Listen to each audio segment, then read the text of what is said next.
Assalamualaikum warahmatullahi wabarakatuh. Hari ini kelompok 6 akan membahas mengenai beberapa subbab yang ada di bab 4 tentang integral. Sebelumnya di sini ada nama anggota dari kelompok 6. Yang pertama ada Kalisara Fazahira dengan NIM 1305623014. Yang kedua ada saya sendiri dengan Kaila Sabrina NIM 1305623019. Yang ketiga ada Nur Khalizat dengan NIM 1305623022. Yang keempat ada Rifah Syakonita dengan NIM 1305623023. Yang terakhir ada Satrio Setio Nuswantoro dengan NIM 1305623057. Sebelum lebih lanjut, di sini ada beberapa subbab dari bab 4 yang akan kelompok 6 bahas. Yang pertama ada derivative function w of t, yang kedua ada definite integrals function w of t, yang tiga ada contours, yang keempat ada counter integrals, yang kelima ada upper bounds formulae of counter integral, yang keenam ada antiderivatives, yang ketujuh ada latihan soal, yang terakhir ada sumber referensi yang kita gunakan. Pertama-tama kita akan bahas mengenai turunan fungsi W dari T. Nah, untuk mempermudah pemahaman mengenai lebih lanjut tentang integral dari FZ ya, dengan cara yang cukup sederhana, kita itu harus melihat terlebih dahulu gimana nih turunan dari fungsi bernilai kompleks W dari sebuah variabel real T. Nah, turunan dari Nah, bentuk WT itu bisa kita jabarkan bentuknya jadi WT sama dengan UT ditambah I sebagai imajiner VT. Nah, di mana fungsi U dan V adalah fungsi-fungsi bernilai real terhadap variabel real T. Nah, maka turunan W aksen T atau D per DT WT dari fungsi 1, yang ini, fungsi 1, pada suatu titik T dapat didefinisikan sebagai W aksen T sama dengan U aksen T ditambah I V aksen T. Nah, untuk perbedaan W aksen T sama D per DT WT itu sama aja ya. Uh, Notasinya sama-sama untuk turunan, artinya juga sama. Yang membedakan hanyalah penulisannya aja. Nah, uh, tadi ada persamaan dua ini, asalkan masing-masing turunan U dan V-nya ada di titik T, maka aturan-aturan yang udah kita pernah pelajari dalam kalkulus seperti untuk mendiferensialkan jumlah dan sekali itu berlaku seperti halnya fungsi bernilai real dari variabel real T, walaupun di sini fungsi kompleks ya, tapi tetap berlaku. Nah, contoh yang pertama ialah kita asumsikan fungsi UT dan VT dalam persamaan satu tadi, yang bentuk WT sama dengan UT ditambah I dikali VT dapat diturunkan di titik T. Kita bisa buktikan bahwa D per DT WT kuadrat sama dengan 2WT W aksen T. Ya kan, ini kalau turunan kan jadinya ke depan 2 terus WT pangkatnya jadi 1, di sini nggak ditulis, terus WT-nya kita turunin, makanya di sini dikali W aksen T. Nah, kita tulis terlebih dahulu bentuk WT-nya tadi, dijabarin. U ditambah IV, U ditambah IV tadi kan bentuk dari WT-nya, kita kuadratin. Nah, kita jabarkan nih, jadinya U plus IV kuadrat, itu sama dengan U kuadrat ditambah 2 kali U IV ditambah IV kuadrat. Nah, ini bisa langsung dapat kayak gini tuh dari rumus A plus B kuadrat. Itu, makanya langsung bisa dijabarin kayak gini. Nah, habis itu kan ini IV kuadrat. Berarti kan jadinya I kuadrat V kuadrat. Nah, seperti yang kita sudah pelajari sebelumnya ya, I kuadrat itu minus 1.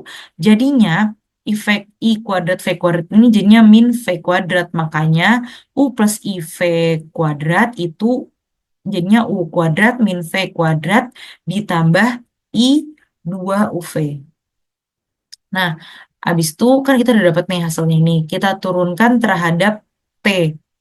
Nah, kita turunin terhadap T, itu hasilnya 2 U kali U aksen dikurang 2 kali V aksen ditambah I I imajiner 2 kali U V aksen ditambah U aksen V. Untuk turunan U kuadrat V kuadrat itu caranya sama kayak yang ini tadi yang sudah saya jabarkan di awal, cara penurunannya. Dan untuk 2 UV ini menggunakan aturan rantai. Nah, habis itu kita kelompokin nih hasilnya yang real yang mana, yang imajiner mana. Yang real itu berarti 2 kali U aksen kurang V aksen, dan imajiner itu bagian yang 2 kali V aksen ditambah U aksen V. Selanjutnya, walaupun banyak aturan dalam kalkulus diferensial yang bisa kita terapkan pada fungsi satu, yaitu yang bentuk tadi WT sama dengan UT ditambah I kali VT, tapi ada nggak semuanya ya. Contoh dua ini mengilustrasikan. Di contoh dua ini kita ilustrasikan.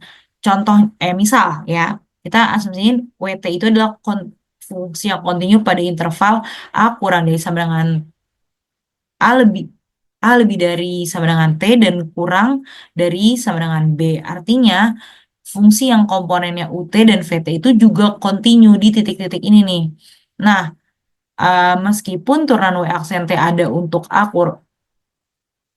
lebih dari T kurang dari B itu teorema nilai. Nah, ada juga nih namanya, kita belajar di kalkulus diferensial tuh ada teorema nilai rata-rata untuk turunan itu nggak berlaku. Lebih tepatnya nggak selalu benar bahwa terdapat suatu bilangan C dengan interval AB sehingga W aksen C sama dengan WB kurang WA per B min A. Ini nggak selalu benar. Nah, untuk kita melihat hal ini, kita pertimbangan fungsi WT itu E sama dengan pangkat I T dengan interval 0 sampai 2pi. Dalam hal ini turunan fungsinya adalah W aksen T sama dengan I kali I pangkat T. Nah, seperti yang kita ketahui bahwa mutlak W aksen T sama dengan mutlak kali pangkat I kali I pangkat T sama dengan mutlak I pangkat T sama dengan 1. Jadinya I kali I pangkat T itu kan sama aja kayak kalau dijabarin ya. Jadi mutlak I dikali mutlak I pangkat T. Sama aja kalau kita belajar mutlak Z1 kali Z2 itu kan bisa jadi mutlak Z1 dikali mutlak Z2 gitu. Nah, supaya bisa dapat satu ini, sebenarnya penjabaran dari sini nih. Kita menghitung I-nya dulu. Akar 0 kuadrat ditambah 1 kuadrat sama dengan akar 1 sama dengan 1. Nah, habis itu kita hitung nih si mutlak EIT-nya. Nah, mutlak EIT itu, kan kita udah tahu bahwa I pangkat T itu berarti cos T kuadrat ditambah sin T kuadrat. Hasilnya sama dengan akar 1. Itu sama dengan 1. Nah, sehingga I kali EI pangkat T, ya mutlak I kali EI pangkat T itu sama dengan 1 kali 1 sama dengan 1. Maka W aksen T-nya itu nggak nol di interval tersebut gitu. Karena di ruas kanannya hasilnya 0 nih. W 2pi kurang W kali 0. Nah, tadi kan ini batas yang WA kurang WB gitu kan. Di per B kurang A. Ternyata hasilnya 0. Jadi nggak ada bilangan C yang memenuhi interval 0,2 pi gitu. Jadi yang ini itu terpenuhi. Nah, di kalkulus diferensial itu kita kan tahu ya bahwa f aksen C itu rumus yang tadi ya. Kalau tadi kan sinusnya W aksen C sama dengan WB kurang WA per B min A sama dengan 0. Maka turunan f aksen C itu harus 0 di suatu titik C dengan interval A sampai B. Tapi di sini hasil teorema rata-rata adalah 0. Sementara turunannya itu nggak pernah 0. Karena modulusnya itu 1 kan. Jadi nggak ada C yang membuat W aksen C sama dengan W2Pi kurang W0 per 2Pi kurang 0 sama dengan 0. Artinya teorema nilai rata-rata itu nggak berlaku untuk fungsi kompleks secara umum.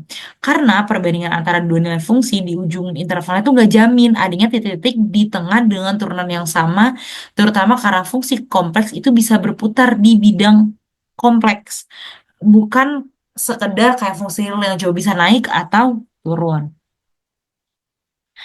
Nah, selanjutnya kita akan membahas integral tentu dari fungsi kompleks WT.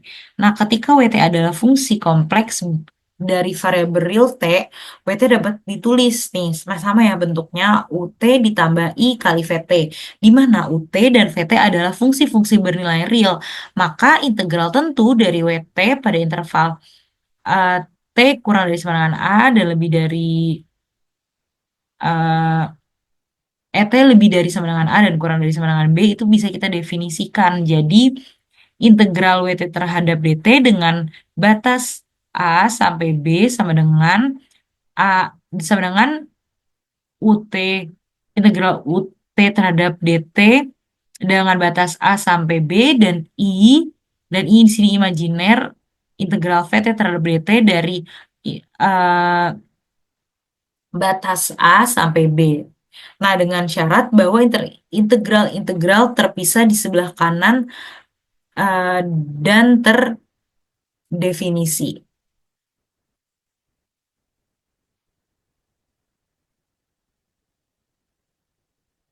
Nah, habis itu maka maka dari itu bagian real dan imajiner dari integral tentu tersebut adalah dengan integral WT dt batas A sama dengan B sama aja kayak r- real, ini re itu real, WT terhadap DT dengan batas A terhadap B.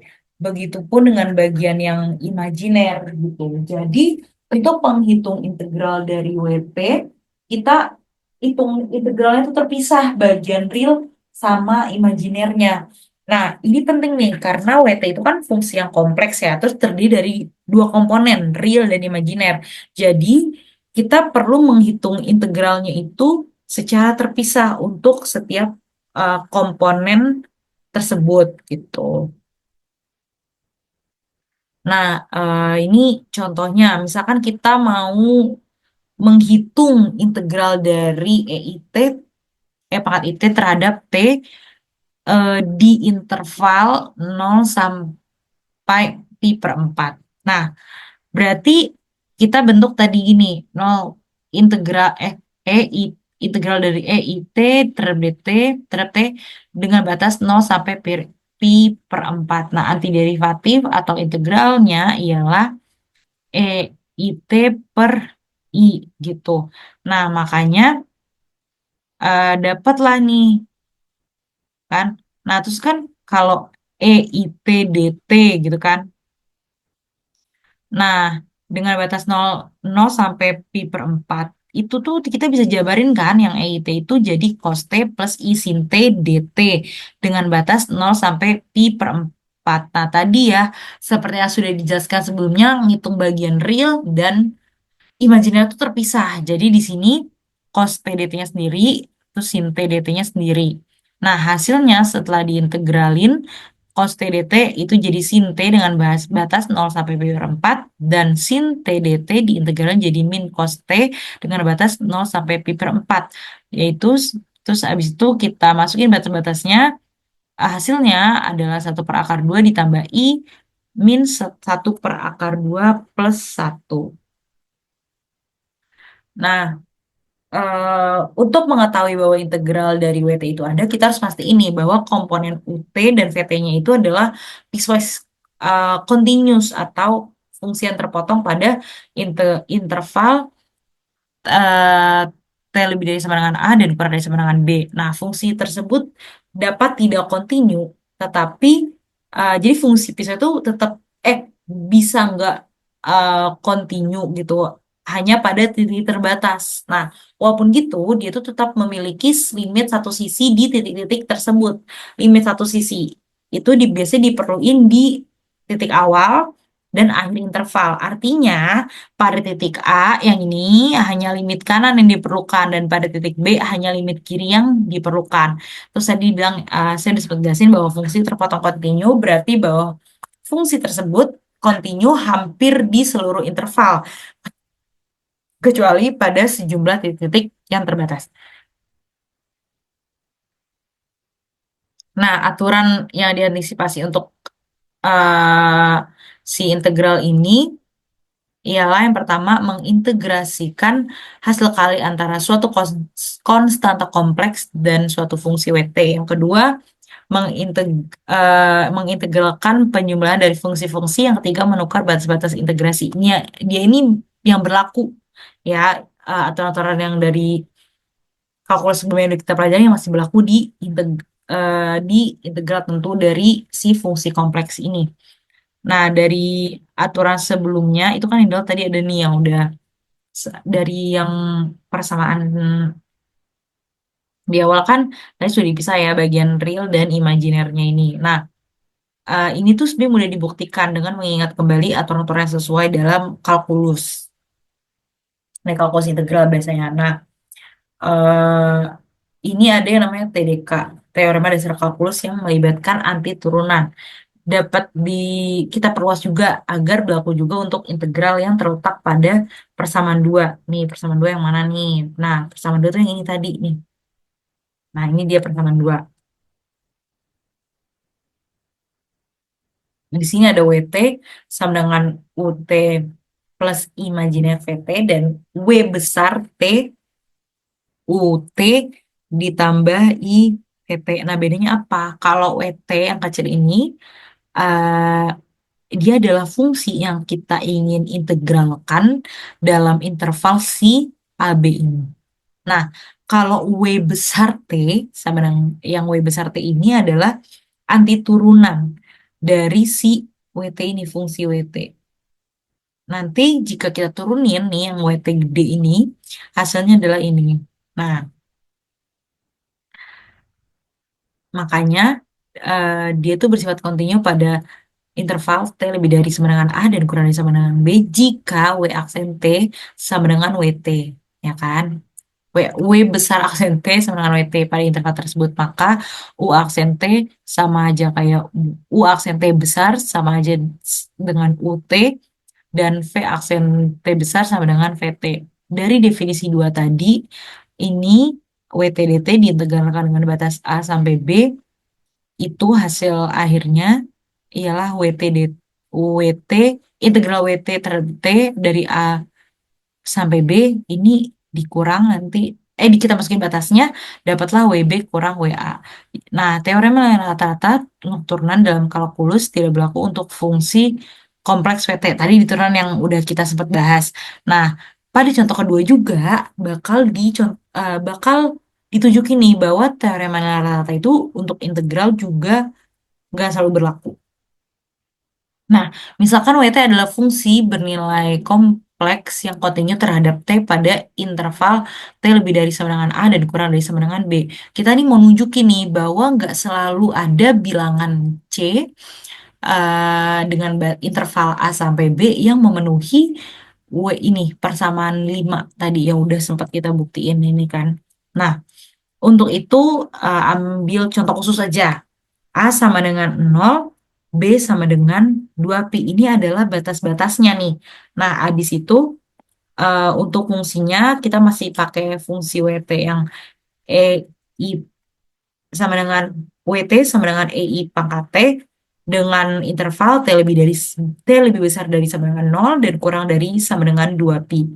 Habis itu kita masukin nih ke dalam bentuk integralnya. eh, Integral EI pangkat T terhadap DT dengan interval 0 sampai 2pi itu ketika diintegralkan hasilnya EI pangkat T E pangkat IT per I dengan batas 0 sampai 2pi. Nah, dari sini kita masukin nih batas-batasnya, hasilnya kan 0 tadi kan.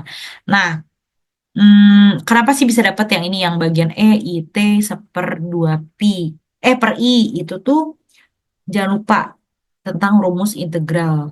integral bilang eksponen ya, yang pangkat IT dt itu 1 per i kali EIT ditambah konstantanya. Nah, contohnya nih, lanjut ya. Terus habis itu eh kan bentuknya gini nih tadi yang sisi kanan tadi kan. Yang eh kita kan tadi udah buktiin yang sisi kiri hasilnya 0. Sekarang kita buktiin di sisi kanan WC dikali B B min A. Nah, WC kan tadi kita udah dapet nih yang EI pangkat C ya dari soal ya. Nih. Nah, dikali 2pi batasnya tadi 2pi kurang 0 2pi. Nah, kita tuh pakai nilai mutlak gitu. Jadi sebenarnya eh, gunanya si kita tadi kan kita dulu juga mutlakin ya si nilai kompleksnya itu apa supaya kita itu bisa tahu gitu loh untuk gambarin seberapa besar sih bilangan kompleksnya ini. Kan tadi kompleks itu kan bilangannya berputar ya. Nah, supaya ini itu positif gitu kan kita mencari besar atau ukurannya gitu biar nggak minus itu kita mutlakin gitu. Makanya di sini kita mutlakin tanpa memberikan arah atau sudutnya. Nah, yang tadi ya, mutlak EI, mutlak EIC dikali 2pi. 1 kali 2pi sama dengan 2pi. Jadi sisi kiri tadi ini 0, sisi kanan itu 2pi. Jadi nggak ada juga nih nilai C yang memenuhi in- interval dari 0 sampai 2pi. Nah, oleh karena itu teorema nilai rata atau integral tidak berlaku untuk nggak selalu berlaku di fungsi kompleks. Dan selanjutnya kita akan membahas mengenai kontur. Oke, jadi integral fungsi bernilai kompleks dari variabel kompleks itu didefinisikan pada kurva dalam bidang kompleks, tidak hanya pada interval garis rel. Jadi bagian slide contours ini akan memperkenalkan jenis-jenis kurva yang cocok untuk menghitung integral seperti itu. Jadi untuk menyelesaikan integral fungsi kompleks, kita akan menggunakan kurva ataupun kontur dalam bidang kompleks sebagai jalur integrasinya. Jadi di sini, suatu himpunan titik Z sama dengan X, Y di bidang kompleks disebut sebagai arch jika X itu kita definisikan sebagai XT, Y itu kita definisikan sebagai YT, dengan T itu di dalam interval dari A sampai B, di mana fungsi XT dan YT itu adalah fungsi kontinu dari parameter real T. Oke, jadi definisi ini membuat sebuah pemetaan kontinu dari interval T, di mana T itu memiliki interval di dalam A sampai B ke dalam bidang XY atau Z. Dan titik-titik hasil gambar diurutkan sesuai dengan nilai T yang semakin besar. Maksudnya gimana pemetaan kontinu itu? Jadi pemetaan kontinu itu maksudnya, jadi nanti jika T-nya itu berubah dari A ke B, maka ZT itu akan menelusuri lintasan dalam bidang kompleks. Karena fungsi ini kontinu, maka lintasannya itu tidak akan melompat. Jadi dia itu bakal terus kontinu dan titik-titiknya itu akan terhubung dan juga mulus. Boleh di next slide?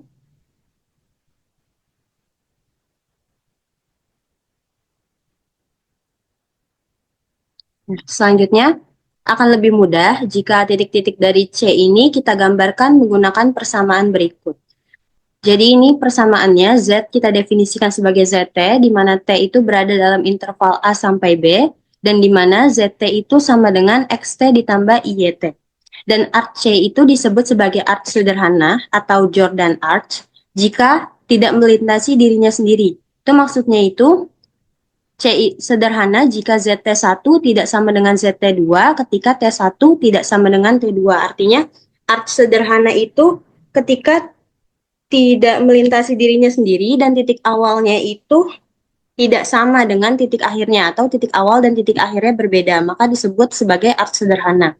Kemudian, jika sebuah arc C itu tidak saling menyilang dan hanya kembali ke titik awal, yaitu ZB sama dengan ZA, maka C disebut sebagai kurva tertutup sederhana atau kurva Jordan.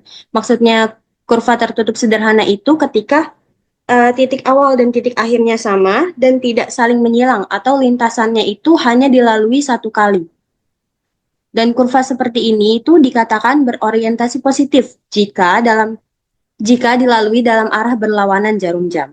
Dan bentuk geometris dari suatu arch tertentu sering menyarankan penggunaan notasi yang berbeda untuk parameter T dalam persamaan 2. Jadi parameternya itu tidak selalu T, tapi bisa aja dalam notasi yang lain. Dan hal ini memang terjadi pada contoh-contoh berikut. Jadi akan kita bahas di contoh-contoh berikut. Boleh next slide?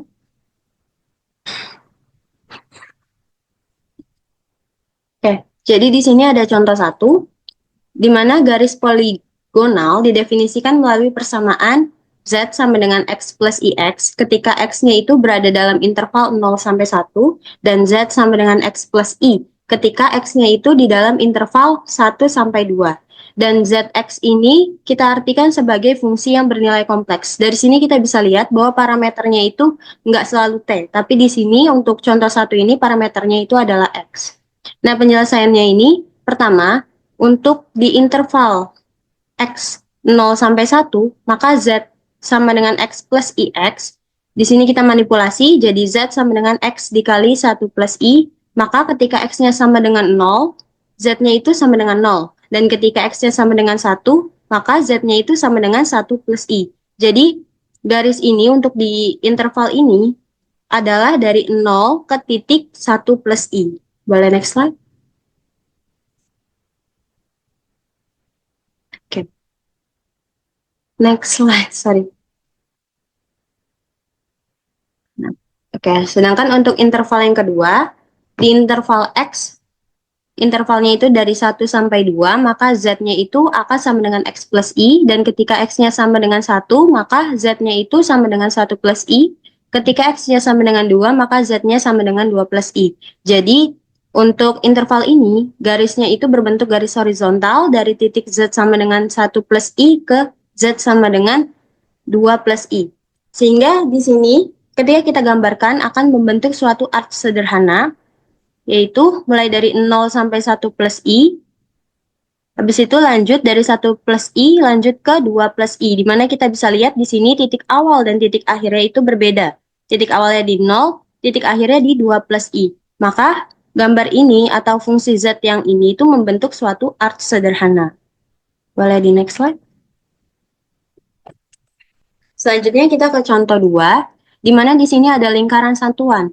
Lingkaran satuan yang fungsinya itu Z sama dengan E pangkat I theta, di dalam tetanya itu di dalam interval 0 sampai 2pi, dan kita artikan sebagai fungsi Z theta yang bernilai kompleks. Di sini penyelesaiannya, kita ubah dulu bentuk eksponennya ke bentuk polar, jadi Z sama dengan E pangkat I theta menjadi Z sama dengan cos theta plus I sin theta, dengan theta itu di dalam interval 0 sampai 2pi, ketika tetanya sama dengan 0, maka Z-nya sama dengan 1, tetanya sama dengan pi per 2, maka Z-nya sama dengan I, tetanya sama dengan pi, maka Z-nya sama dengan negatif 1, tetanya sama dengan 3 pi per 2, maka Z-nya sama dengan negatif I, dan untuk theta sama dengan 2pi, maka Z-nya sama dengan 1.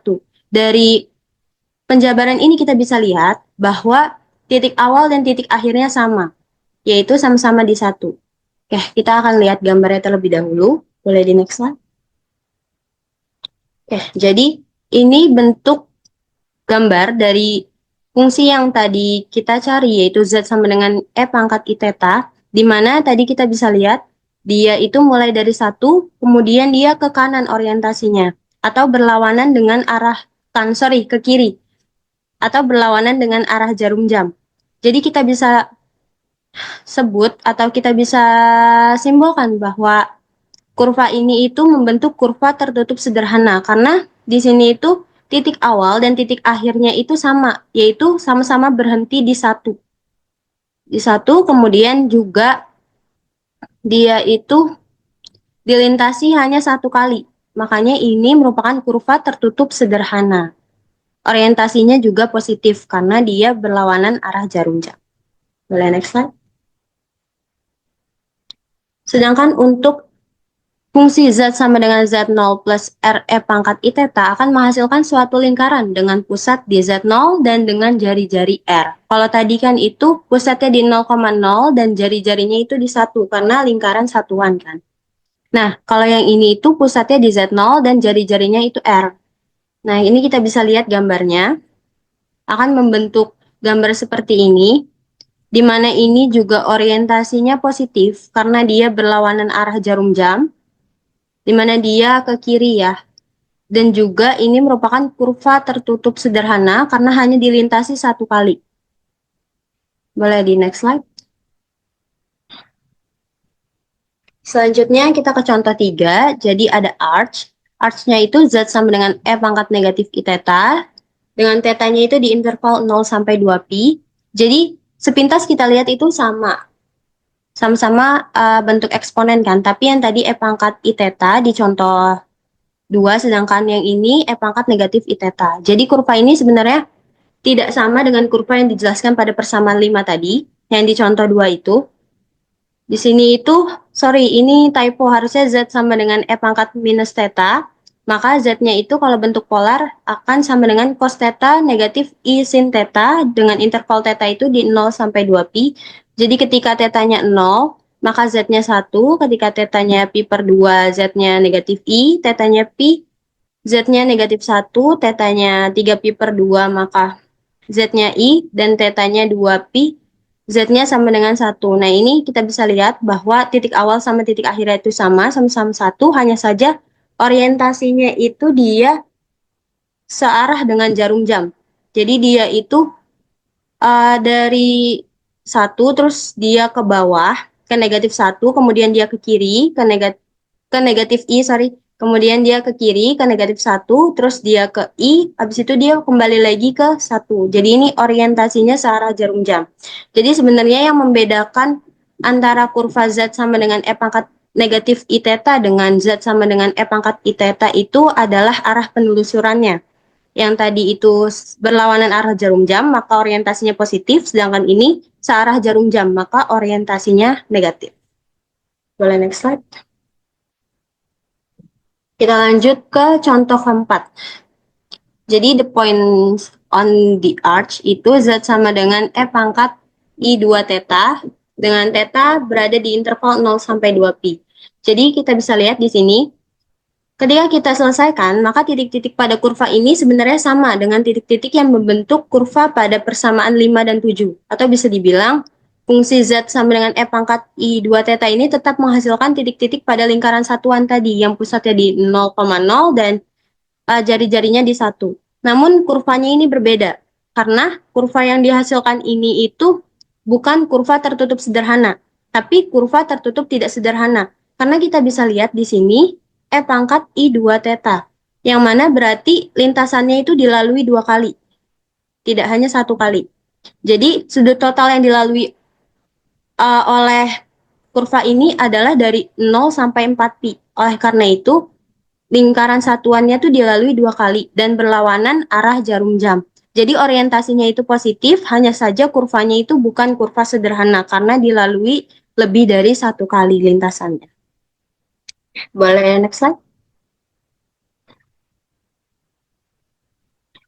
Oke, selanjutnya kita ke representasi parametrics. Jadi representasi parametrik untuk sebuah arch sebenarnya itu tidak unik.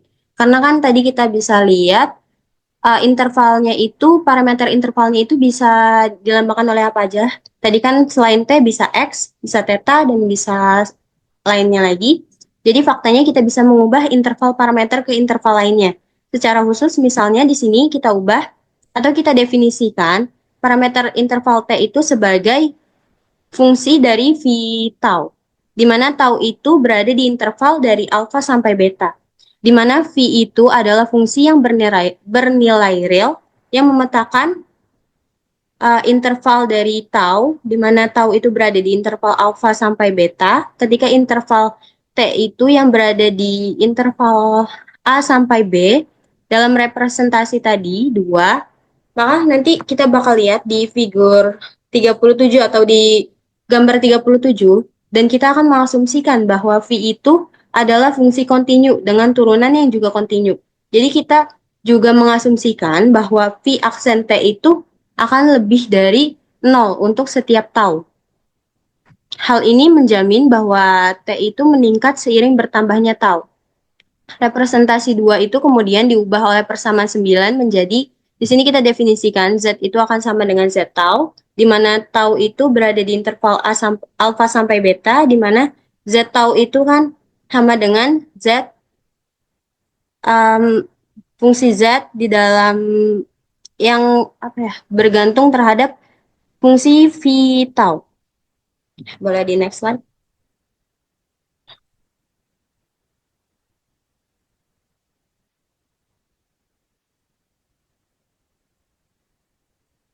Oke, jadi ini figur 37 yang tadi kita bahas. Jadi di sini kita bisa lihat diagram ini itu memperlihatkan bagaimana si tau ini, parameter tau ini dipetakan ke T melalui fungsi yang tadi T sama dengan V tau. Jadi kita bisa lihat di sini titik awal dari tau itu adalah alfa dan titik akhir dari tau itu adalah beta, sementara titik awal dari T itu adalah A dan titik akhir dari B itu titik akhir dari T itu adalah B. Jadi di sini titik awal pada tau yaitu alfa dipetakan ke titik awal T yaitu A. Jadi alfa, A, kemudian titik akhir dari tau itu dipetakan terhadap titik akhir dari T yaitu B. Jadi beta, B. Jadi grafik fungsi V tau ini harus naik atau monotonik, yang berarti lintasan itu tetap berjalan ke arah yang sama. Jadi meskipun parameternya diganti dari T menjadi V tau, maka nanti integralnya memiliki arah yang tetap sama. Jadi lintasannya tetap berjalan ke arah yang sama.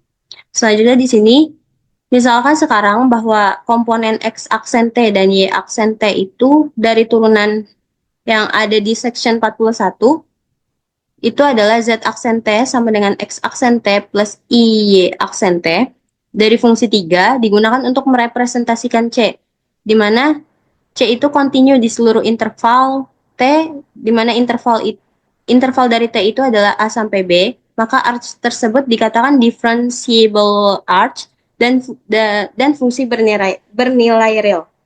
Jadi artinya itu nanti lintasannya itu akan halus, tidak tajam atau patah, dan dapat digunakan untuk integral kontur dalam analisis kompleksnya. Boleh di next slide. Oke, selanjutnya di sini kita punya um, panjang dari konturnya atau arch length. Jadi di sini panjang dari Z aksen T itu akan sama dengan akar dari X aksen T dikuadratkan ditambah dengan Y aksen T dikuadratkan.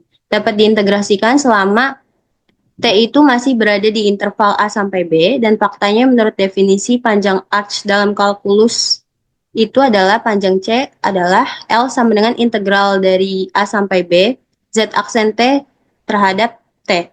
Jadi nilai dari L itu tetap atau invarian terhadap perubahan tertentu dalam representasi C, seperti yang memang diharapkan. Lebih tepatnya jika dilakukan perubahan variabel, seperti yang ditunjukkan pada persamaan 9 sebelumnya, maka ekspresi 13 akan menjadi, tadi kan kita tahu bahwa ada perubahan variabel yang tadi kita lakukan, di mana Z tau itu kita definisikan sebagai Z V tau. Maka di sini kita ubah bentuk Z aksen T-nya menjadi L sama dengan integral alfa sampai beta Z aksen V tau panjang Z aksen V tau dikali dengan V aksen tau D tau. Jadi jika digunakan representasi 10 untuk C, maka turunannya akan menjadi Z aksen tau sama dengan Z aksen V tau dikali V aksen tau. Boleh next slide. Jadi dari bentuk yang tadi memungkinkan kita untuk menulis ekspresi 13 menjadi L sama dengan integral dari alfa sampai beta Z aksen tau D tau. Dengan demikian, panjang C yang sama itu akan diperoleh meskipun kita menggunakan representasi 10. Jadi, jika persamaan 2 itu menyatakan suatu arch yang terdiferensiasi, dan jika Z aksen T itu tidak sama dengan 0 di seluruh interval T, di mana T itu merupakan interval terbuka dari A sampai B, maka vektor tangen satuan diberikan oleh rumus ini. T sama dengan Z aksen T dibagi dengan panjang Z aksen T, di mana T itu merupakan vektor tangan satuan yang terdefinisi dengan baik untuk setiap T di dalam interval terbuka tersebut dan memiliki sudut kemiringan sebesar argumen Z aksen T. Dan juga saat vektor T berubah arah, maka perubahannya berlangsung secara kontinu seiring perubahan parameter T dalam interval terbuka A sampai B. Boleh next slide?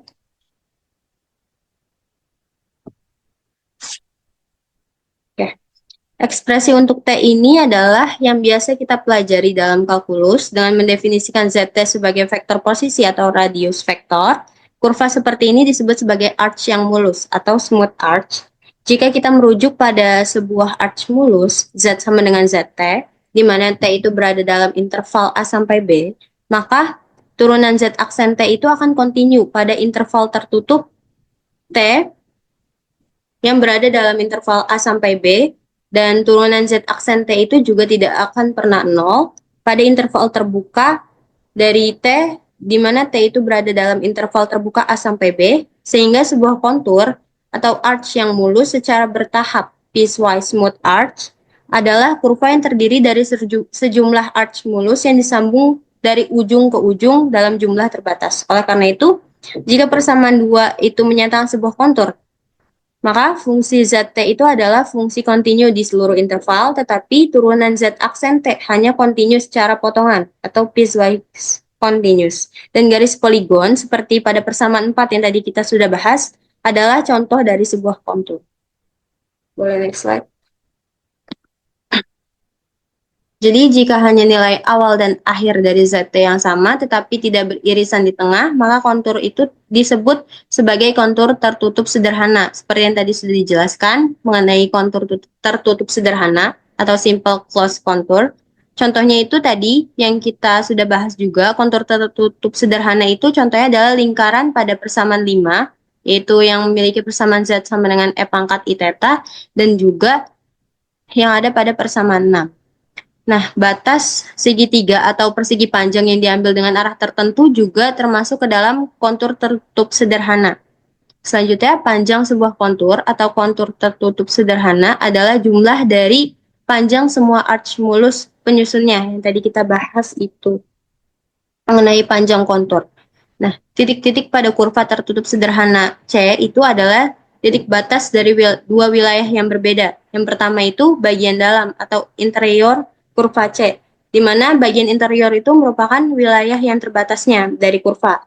Kemudian kalau yang kedua itu bagian luar atau eksterior dari kurva C, yaitu wilayah di luar kurvanya atau wilayah yang tidak terbatasnya.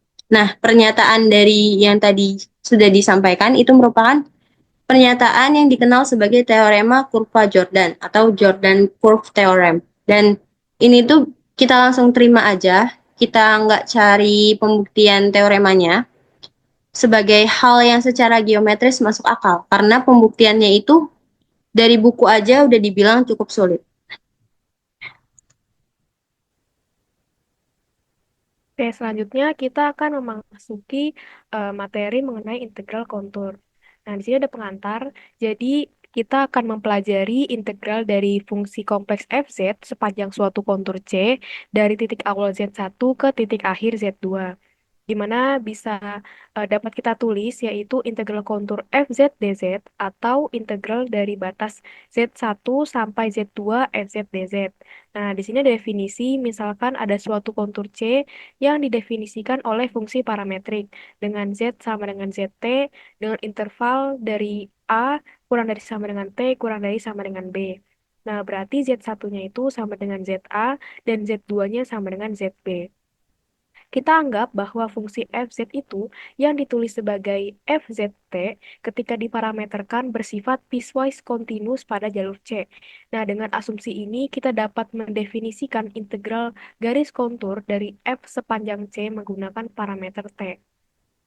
Nah, di sini ada rumus untuk eh, integral kontur, itu integral kontur dari fz dz sama dengan integral dengan batas dari A sampai B, fzt dikali z aksen T dt. Nah, di sini ada beberapa properties dari integral kontur. Yang pertama, kontur yang dapat dibalik. Nah, jika C adalah kontur dari Z1 ke Z2, maka negatif C itu adalah kontur dari Z2 ke Z1. Nah, kontur C itu direpresentasikan sebagai Z sama dengan ZT dengan batas dari A sampai B, seperti yang sudah dijelaskan sebelumnya. Nah, untuk kontur negatif C atau kontur yang dibalik itu direpresentasikan sebagai Z sama dengan Z min T dengan batas yaitu yang dibalik menjadi min B kurang dari sama dengan T kurang dari sama dengan min A. Nah, di sini ada rumus untuk integral kontur yang dibalik. Integral eh, negatif C FZ dz itu sama dengan negatif dikali integral kontur yang biasa dikali FZ dz.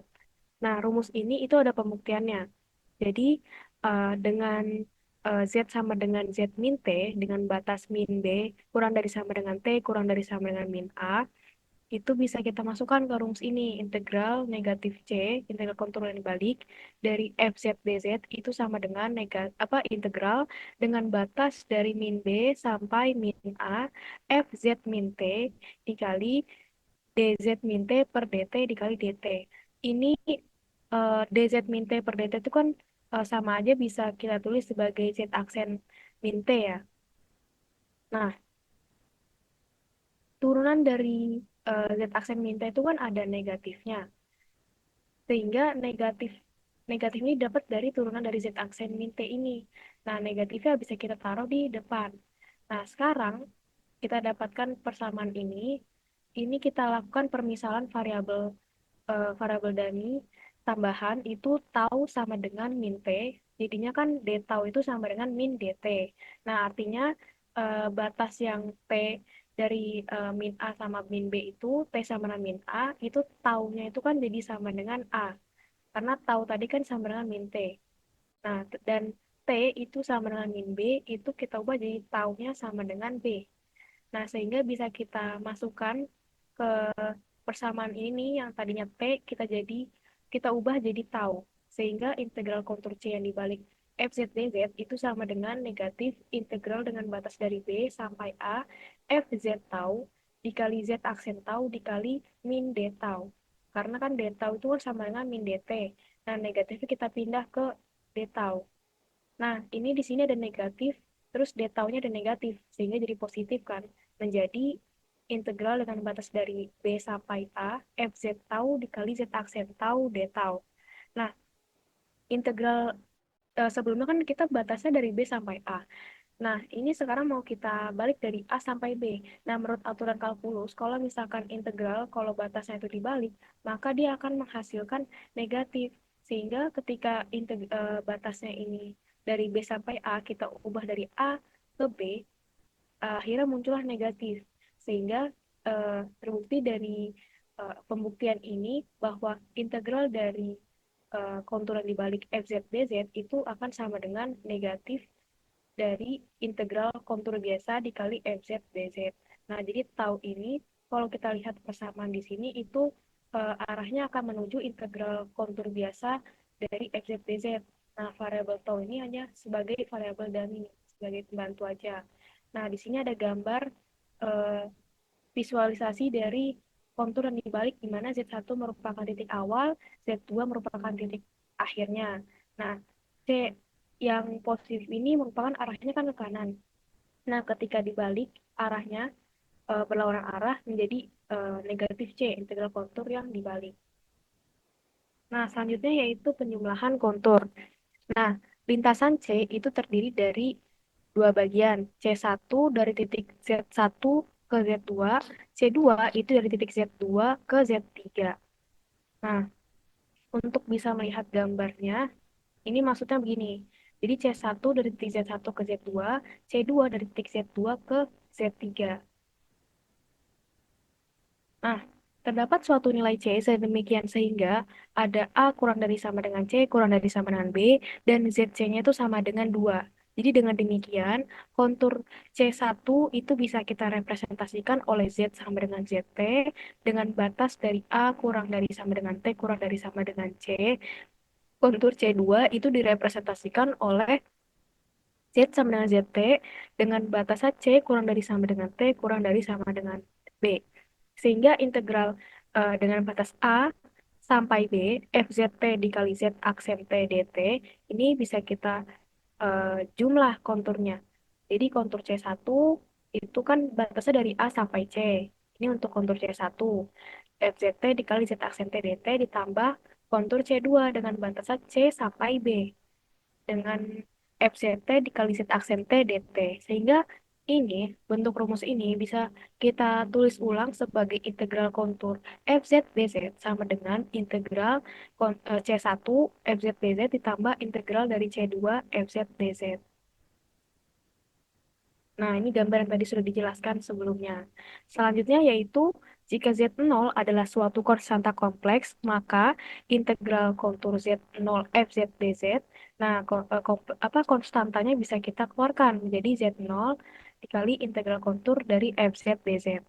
Nah, selanjutnya yaitu diasumsikan fungsi FZ dan GZ itu bersifat piecewise continuous, maka akan berlaku integral kontur FZ ditambah GZ DZ itu akan sama dengan integral kontur dari FZ DZ ditambah integral kontur dari GZ DZ.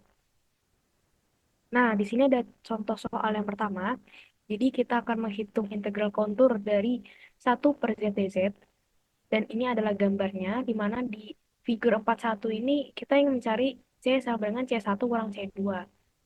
Nah, di mana C1 itu eh, kita hitung integral C1 dulu. C1 itu merupakan setengah atas dari lingkaran satuan dari Z sama dengan 1 ke Z sama dengan min 1 dengan modulus Z-nya adalah 1. Nah, sekarang kita akan lakukan parametrisasinya dulu, yaitu karena ini gambar itu kan merupakan lingkaran, sehingga kita parametrisasinya dengan konsep polar. Sehingga Z tetanya itu akan sama dengan E pangkat I theta dengan batas interval dari 0 sampai pi tetanya. Sehingga DZ-nya, DZ dari Z theta ini adalah I E pangkat I theta D theta. Nah, sehingga ini bisa kita masukkan ke integral C1 dari 1/Z dz. Nah, integralnya kan dari batasnya kan dari 0 sampai pi katanya. Nah, dari 1/Z-nya itu kan E pangkat I theta. Terus dz-nya itu kan I E pangkat I theta D theta. Nah, di sini E pangkat I theta-nya itu bisa kita coret sehingga sisanya adalah I D theta. Lalu kita integralkan terhadap theta menjadi I theta dengan batas 0 sampai pi, hasilnya adalah I pi. Selanjutnya yaitu kita akan menghitung integral C2, di mana C2 merupakan setengah bawah dari lingkaran satuan dari Z sama dengan 1 ke Z sama dengan min 1, dengan modulus Z-nya itu sama dengan 1. Nah, kita lakukan hal yang sama seperti C1 sebelumnya, kita akan parametrisasi Z theta sama dengan E pangkat I theta, parametrisasinya kita sama. Nah, dengan interval itu pi kurang dari sama dengan theta kurang dari sama dengan 2pi. Nah, kalau menurut di buku itu dia intervalnya menggunakan dari pi sampai 2pi. Nah, kalau menurut pada gambar C2-nya itu kan arahnya dari 1 ke min 1. Nah, interval yang kita gunakan itu kan tetanya dari pi ke 2pi. Sehingga dia akan arahnya akan berlawanan dengan arah C2 seharusnya. Makanya di sini kita untuk C2 kita akan menggunakan konsep integral kontur yang dibalik karena kita berlawanan dengan arah yang seharusnya. Nah, lalu eh, sudah kita dapatkan z tetanya dan dz-nya. Sekarang kita masukkan dengan ke rumus integral kontur yang dibalik, di mana integral dari negatif C2 1/Z dz sama dengan negatif dikali integral dari pi sampai 2pi 1/E pangkat I theta dikali E pangkat I theta d theta. Ini sama kan, bisa kita coret sisanya terus eh, kita integral terhadap theta, hasilnya adalah min IP. Nah, jika C adalah lintasan tertutup penuh yang dibentuk dari lintasan C sampai dengan C1 kurang C2, maka integral kontur dari 1/Z dz itu sama dengan integral dari C1 1/Z dz dikurangi integral C2 1/Z dz. Tadi sudah kita dapatkan hasilnya C1 adalah eh, PI, terus C2 adalah negatif PI, sehingga hasilnya adalah 2 PI. Lanjut untuk contoh soal yang kedua, jadi diberikan suatu jalur C1 dan C2 pada figur 43 ini, kita ingin menghitung integral berikut. Integral kontur FZ dz sama dengan integral dari C1 dikurangi integral dari C2. Dengan FZ yang diberikan yaitu sama dengan Y min X min I3X kuadrat dengan Z sama dengan X plus IY. Nah, ada gambar ini, bisa kita lihat integral C1 itu adalah jalur yang terdiri dari OAB. Dan untuk yang C2, jalurnya terdiri dari OB. Sehingga untuk C1 kita bisa hitung jalur OA dulu, lalu ditambah dengan AB. Untuk jalur yang C2 itu hanya satu jalur, hanya OB saja. Nah, sekarang kita akan menghitung yang C1, segmen OA lalu ke segmen AB. Di mana C1 itu terdiri dari gabungan dari jalur OA ditambah jalur AB. Nah, sekarang kita lihat dari segmen OA, sebelumnya itu kan OA itu terdiri dari titik dari 0,0 ke 0,1. Nah, sehingga dari sini itu kan berarti sumbu X-nya itu dia tidak berubah ya, masih tetap 0. Untuk sumbu ini dia berubah dari 0 pindah ke 1. Nah, sehingga parametrisasinya kita akan berkaitan dengan sumbu Y, di mana Z sama dengan X ditambah Y. X-nya itu adalah 0 kan, karena X-nya tidak berubah ya dari 0 ke 0. Ditambah Y sama dengan Y kan. Nah, sekarang kita akan turunkan si DZ ini terhadap Y, jadinya IDY. Dengan intervalnya, kita akan menggunakan si Y, karena yang berubah ini adalah si Y kan, dari 0 ke 1. Sehingga 0 kurang dari sama dengan Y, kurang dari sama dengan 1. Sehingga untuk integral OA FZ DZ, dengan integral dari 0 sampai 1, Y min X min 3X kuadrat DZ, itu sehingga X-nya itu kan 0 ya. Sehingga bisa kita tulis Y dikurangi 0 dikurangi dikali 0. Terus DZ-nya kan tadi didapat IDY. Bisa kita tulis jadi IDY. Sehingga ini sisanya adalah IYDY. Nah, kita integralkan terhadap Y. Jadinya kita dapatkan ini adalah I per 2. Lanjut kita ke segmen AB. Kalau kita lihat pada gambar, segmen AB itu kan bergerak dari 0,1 ke 1,1. Berarti di sini eh, sumbu Y-nya tetap, sumbu X-nya dia berubah dari 0 ke 1. Nah, sehingga parametrisasinya kita akan berkaitan dengan si sumbu X. Sehingga kita gunakan Z sama dengan X plus Y sama dengan, nah, X ditambah I dikali 1, karena Y-nya itu kan tetapan 1 ke 1. Sehingga akan sama dengan X plus I. Dan DZ-nya kita turunkan terhadap X sehingga menjadi sama dengan 1 dx. Dengan interval yang kita gunakan adalah si X dari 0 sampai 1 karena yang berubah di sini adalah sumbu X. Nah, karena melihat itu Y-nya itu kan sama dengan 1 sehingga integral AB dari FZ dz sama dengan integral dengan batas 0 sampai 1 dari Y min X min 3 min I3X kuadrat dz, sehingga di sini Y-nya itu adalah 1, terus X-nya kan tetap, dan I3 kuadratnya kan tetap. Nah, dz-nya kan adalah 1 dx, sehingga bisa kita tulis dx. Sehingga kita hitung integral, semua integral ini, kita dapatkan, kita dapatkan hasilnya adalah 1/2 dikurangi I. Nah, kita udah dapat integral OA sama integral AB. Lalu kita jumlah. Sehingga hasil dari integral dari C1 yaitu I/2 ditambah 1/2 dikurang I sampai dengan 1 min I per 2. Nah, selanjutnya kita akan menghitung C2 segmen dari OB. Nah, di mana OB tadi kan garisnya miring ya. Itu merupakan garis Y sama dengan X. Sehingga bisa kita dapat parametrisasikan Z sama dengan X plus Y sama dengan Y-nya kan sama dengan X. Maka bisa kita ganti X ditambah IX sama dengan X dikali 1 plus I. Nah, di mana DZ-nya ini yaitu turunan terhadap X yaitu 1 ditambah I dx dengan interval apa? Intervalnya kita gunakan X di mana dari 0 sampai 1. Sehingga integral dari OB FZ dz itu sama dengan integral dengan batas 0 sampai 1 Y min X min 3 X kuadrat dz.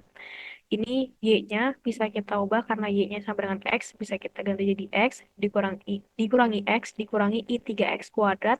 Nah, dz-nya kan tadi 1 plus i dx, bisa kita masukkan kembali sehingga em, x kurangi x kan ini kan habis ya, sisanya kan ini i 3x kuadrat dikali 1 plus i dx. Nah, kita integralkan lah ini. Eh, ini min 3i dikali 1 plus i bisa keluar karena kita mau integralkan terhadap x. Nah, sehingga ini integralnya adalah x pangkat 3 per 3 dengan batas 0 sampai 1. Nah, sehingga kita sederhanakan ini, kita dapatkan hasil integral OB-nya itu adalah 1 min I. Sehingga tadi kan C itu sama dengan C1 kurang C2. Itu berarti sama dengan C1-nya kita dapatkan 1 min I per 2 dikurangi C2. C2-nya kita dapatkan 1 min I. Sehingga sama dengan I min 1 per 2 untuk nilai seluruh integral dari C-nya. Selanjutnya yaitu ada contoh soal, tapi yang ini agak berbeda, di mana ini ada contoh yang melibatkan pemotongan cabang. Nah, contoh yang pertama yaitu ada diberikan jalur setengah lingkaran C di mana Z sama dengan 3 pangkat I theta dengan batas 0 kurang dari theta kurang dari pi, yaitu dari titik Z sama dengan 3 ketika tetanya sama dengan 0 ke titik Z sama dengan min 3 ketika tetanya itu sama dengan pi. Nah, kita ingin mengevaluasi integral berikut, di mana integral kontur Z pangkat 1 per 2 dz. Nah, jadi kita akan mencari integral kontur Z pangkat setengah dz sama dengan integral kontur dari fz theta dikali z aksen theta d theta.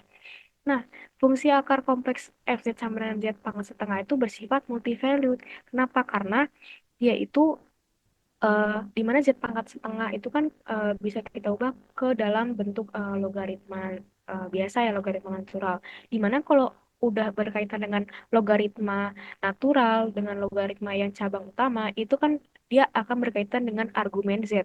Di mana argumen z itu kan pasti nilainya itu kan bisa banyak. Nah, jadi kita gunakan cabang khusus fungsi akar yaitu ini fz itu kan bisa kita ubah jadi eksponen 1/2 log z di mana modulo Z-nya lebih dari 0, terus argumen Z-nya dari 0 sampai 2pi. Nah, di sini ada notes, jadi meskipun fungsi ini tidak terdefinisikan di titik Z sama dengan 3, kenapa? Karena arc 3 kan sama dengan 0. Nah, kalau kita lihat di interval arc Z ini kan 0 nggak bisa masuk kan? Nah, tapi kalau misalkan argumen dari min 3 itu kan pi ya, di mana pi di sini masih bisa masuk ke interval argumen Z. Nah, tapi kalau dari kasus ini integralnya itu masih tetap bisa dihitung karena integran dari fz itu bersifat piecewise continuous pada jalur C. Nah, nanti di sini akan dijelaskan kenapa dia masih bisa dihitung integralnya. Sekarang kita masuk ke parametrisasinya dulu, di mana z theta sama dengan 3e pangkat i theta, terus z aksen tetanya itu kan sama dengan 3i pangkat i theta d theta, dengan tetanya itu dengan dari 0 sampai pi. Nah, sekarang kita hitung dulu FZ tetanya. FZ tetanya itu kan Z pangkat setengah kan. Dimana Z-nya itu kan 3E pangkat I theta. Pangkat setengah. Nah, ini kita bisa apa? Saya ubah jadi eksponen setengah log dari Z. Z-nya kan 3E pangkat I theta. Dimana eh, rumus log Z kan masih ingat ya pada sebelumnya kalau rumus logaritma Z itu kan adalah ln Z ditambah I argumen Z. Nah, sehingga kita dapatkan eksponennya adalah setengah dikali ln 3 ditambah I theta. Nah, sehingga menjadi eksponen setengah ln 3 ditambah eksponen I theta per 2. Sehingga bisa dapat kita tulis menjadi akar 3 pangkat I theta per 2. Nah, sehingga integrannya itu menjadi FZ theta dikali Z AC theta D theta itu berarti FZ tetanya kan tadi kita dapatkan akar 3 pangkat I theta per 2. Nah, Z aksen tetanya kan 3i pangkat I theta D theta. Nah, ini kan integralnya. Sekarang kita eh, memeriksa kekontinuannya di theta sama dengan 0. Untuk 0 kurang dari sama dengan theta, kurang dari sama dengan pi dengan nilai limitnya saat theta mendekati 0 dari kanan. Nah, di sini kita mulai limit di mana tetanya mendekati 0 dari kanan, fz theta dikali z aksen theta sama dengan limit theta mendekati 0 dari kanan, dari ini, integralnya kan kita dapatkan ini ya, akar 3 dikali pangkat I theta per 2 dikali 3I pangkat I theta, sama dengan, karena tetanya menuju 0 dari kanan, hasilnya ada 3 akar 3I. Nah, jadi jika kita definisikan nilai di theta sama dengan 0 dengan hasilnya itu 3 akar 3I. Nah, nilai limitnya ada, maka fungsinya ini menjadi kontinu pada seluruh interval 0 sampai pi. Nah, selanjutnya kita akan menghitung integral konturnya. Nah, tadi kan diketahui integral kontur Z pangkat setengah dz. Nah, integral dari 0 sampai pi, fz theta dikali z aksen theta. Nah, kita udah dapatkan integrannya. Itu kan tadi ini ya, akar 3 pangkat I theta per 2 dikali 3I pangkat I theta d theta. Nah, sekarang kita lanjutkan proses integralnya. Ini 3 akar 3I bisa kita keluarkan. Kita akan mengintegralkannya terhadap theta. Ini kan bisa kita gabung, yang kita jumlah sama-sama eksponen, jadinya pangkat 3i theta per 2. Nah, ini integralnya kan jadinya eh, 2 per 3i dikali pangkat 3i theta per 2. 2 per 3 ini bisa kita keluarkan. Dan bisa kita coret ini sama 3 akar 3i kan, ah, sisanya berarti 2 akar 3 ya. 3 sama 3 dicoret, i sama i dicoret. Nah, sekarang pangkat 3i theta per 2 ini kan dari batas 0 sampai pi. Terus kita masukkan ininya batasnya, sehingga 2 akar 3 dikali pangkat 3 IP per 2 dikurangi pangkat 0. Nah, kalau kita lihat di sini, pangkat 3 IP per 2 bisa kita hitung dulu dengan rumus CIS ya. Di sini ada note, jadi note that pangkat 3 IP per 2 kita bisa jabarkan dengan rumus CIS. Jadi cos 3 pi per 2 ditambah I sin 3 pi per 2, hasilnya akan sama dengan min I. Sehingga kita masukkan nilainya jadi min I dikurangi 1. Nah, sehingga hasil akhirnya adalah min 2 akar 3 kali I plus 1. Nah, selanjutnya yaitu contoh soal yang kedua. Jadi diberikan ada fungsi fz sama dengan z pangkat min 1 plus i, yaitu bisa kita jabarkan ini menjadi eksponen min 1 ditambah i logaritma z. Ini logaritmanya yang logaritma cabang utama, karena ini kalau kita lihat L yang L huruf kapital ya, dengan modulus z-nya lebih dari 0, dan argumen z-nya itu dari min pi sampai pi. Kita kan ingin menghitung integral kontur dari z pangkat min 1 plus i dz, di mana z-nya sama dengan pangkat i theta, dengan batas theta-nya itu min pi sampai pi. Dengan C adalah lingkaran satuan dengan berorientasi positif, yaitu berlawanan arah jarum jam. Kalau kita lihat pada gambar C-nya, dia berlawanan arah jarum jam. Nah, proses sama, yaitu pertama kita akan parametrisasi Z tetanya sama dengan pangkat I theta, Z aksen tetanya itu sama dengan pangkat I theta d theta. Nah, sekarang kita hitung FZ tetanya, di mana FZ tetanya kan diketahui ini ya, eksponen min 1 plus I logaritma Z. Nah, Z-nya bisa kita masukin nih tadi, diketahui kan pangkat I theta.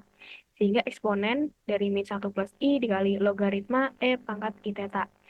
Nah, logaritma dari pangkat I theta ini ada not lagi, bisa kita jabarkan, kita hitung dulu logaritma Z sama dengan ln Z ditambah I argumen Z, di mana ini jadi ln 1, Z-nya kan ln 1 ditambah I theta. Sehingga logaritma Z itu adalah sama dengan I theta. Sehingga ini menjadi eksponen dari min 1 plus I dikali I theta.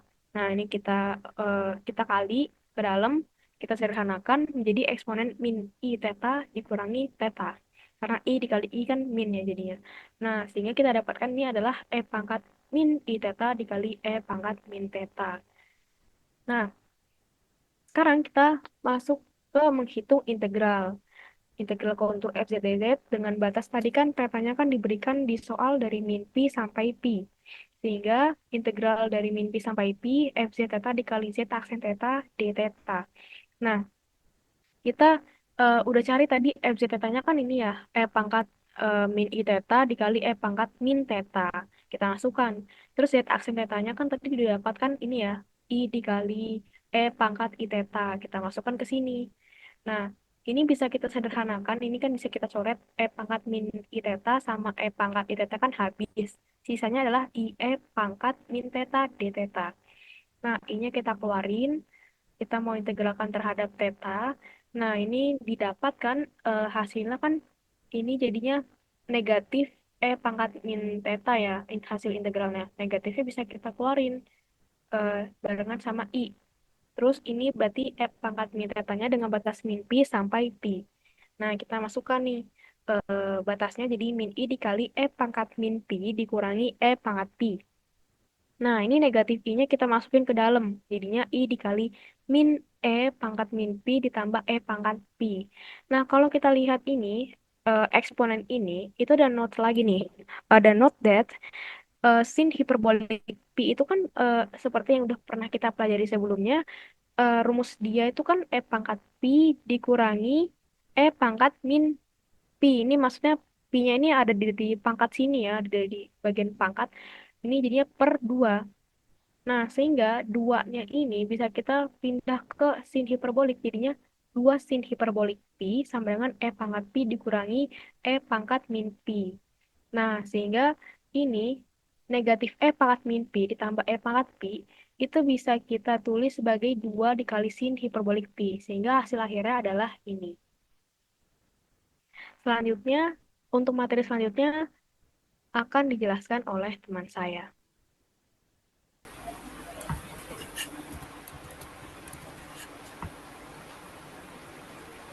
Oke, selanjutnya adalah materi mengenai upper bound for moduli of contour integral atau batas atas untuk modulus integral kontur. Sebelum masuk ke pembahasan modulus integral kontur, di sini saya akan bahas dulu terkait lemma untuk modulus dari suatu integral. Terdapat lemma di mana jika Wt adalah fungsi kompleks bernilai continuous potong-sepotong atau piecewise continuous pada interval A sampai B di mana T lebih besar dari A, lebih besar sama dengan A dan T lebih kecil sama dengan B, maka modulus dari integral Wt dt dengan batasan A sampai B itu lebih kecil sama dengan integral dari modulus Wt dt dengan batasan A sampai B. Atau sederhananya adalah modulus dari suatu integral tidak akan lebih besar dari integral suatu modulus.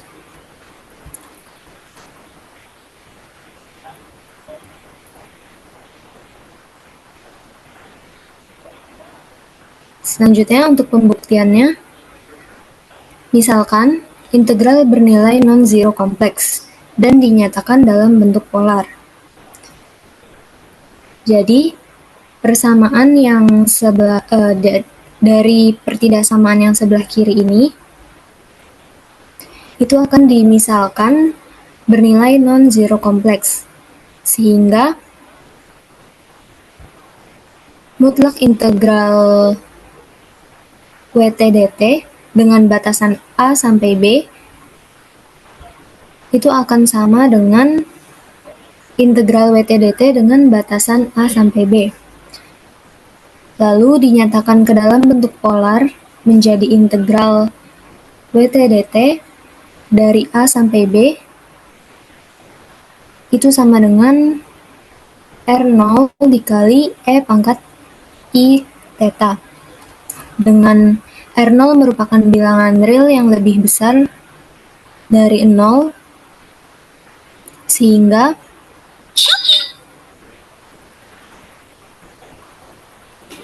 dari persamaan yang ini, kedua ruasnya dikali dengan pangkat dengan E pangkat minus I theta 0, sehingga hasilnya menjadi integral E pangkat minus I theta 0 dikali Wt dt dari A sampai dengan 0, dari A sampai dengan B itu sama dengan R0.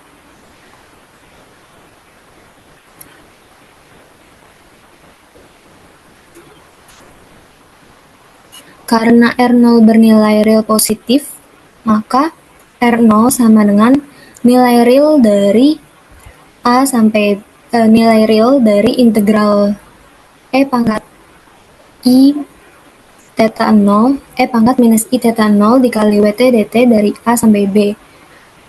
Lalu R0 itu sama dengan integral dari nilai real dari E pangkat minus I theta 0 dikali WT dt dari A sampai B. Lalu ingat bahwa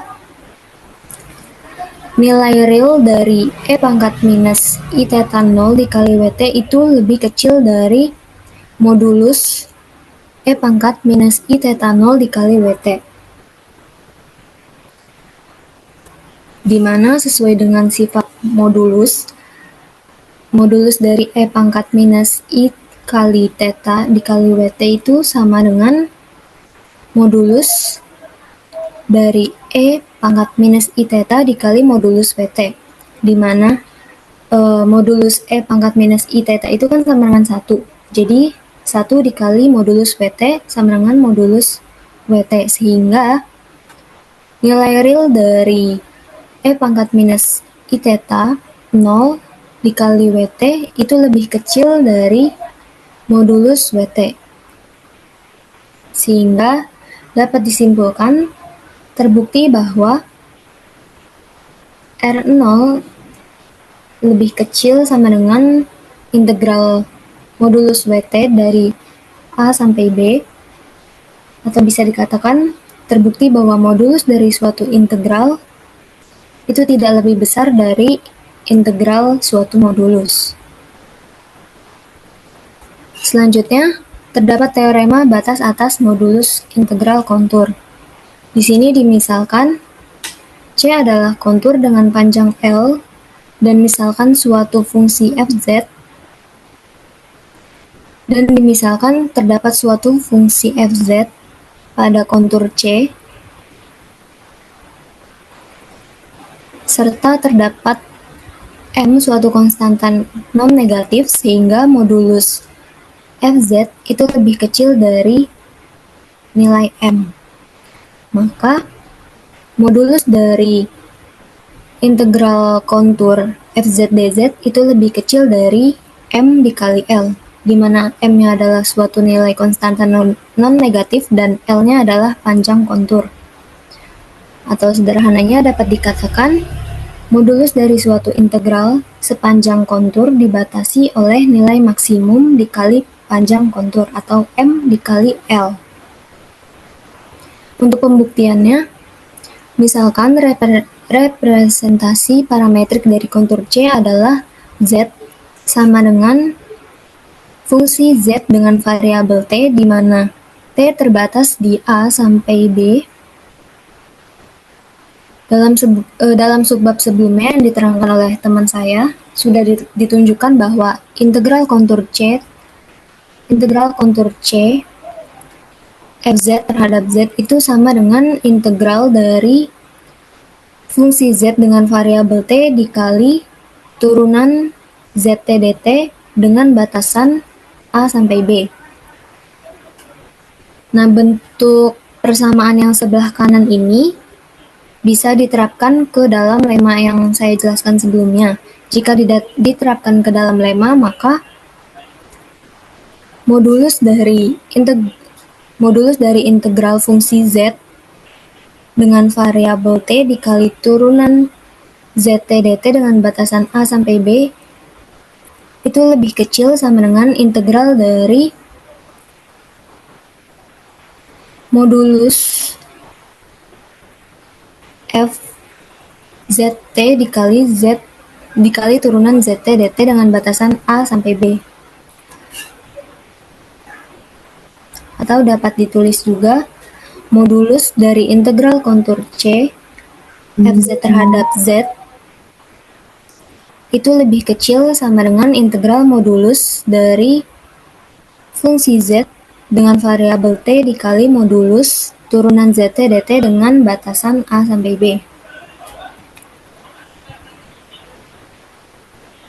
Lalu, jika terdapat m lebih besar dari 0 sehingga modulus fz lebih kecil sama dengan m untuk seluruh untuk setiap titik Z dalam elemen C, dan Z sama dengan ZT, maka modulus dari fungsi Z variabel T lebih kecil sama dengan M.